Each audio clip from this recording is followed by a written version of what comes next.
Hello. आज आम्ही 5 वाजताच उठून निघालो एका ट्रिपला.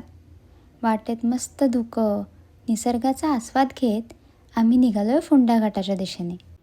त्यानंतर मुंबई गोवा हायवेवरून लेफ्ट घेऊन आम्ही पोहोचलो फोंडा गावात.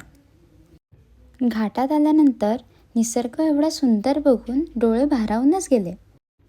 घाटात काही वेळ थांबल्यानंतर आम्ही निघालो राधानगरी धरणाच्या दिशेने. राधानगरी धरण हे कोल्हापूर जिल्ह्यात आहे. इथे आम्हाला लक्ष्मी तलाव बघायला मिळाला. म्हणजेच इथल्या जलाशयाचे नाव लक्ष्मी तलाव असे आहे. त्यानंतर आम्ही चढत धरण बघायला वरती गेलो.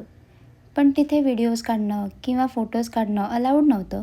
त्याच्यामुळे आम्ही तिथे काहीच व्हिडिओज आणि फोटोज काढले नाहीत. राजर्षी छत्रपती शाहू महाराज स्मृती केंद्र बघून आम्ही निघालो पुढच्या प्रवासाला. आमचे पुढचे लोकेशन कुठे होते ते तुम्हाला दुसऱ्या भागात पाहायला मिळेल. तोपर्यंत बाय बाय.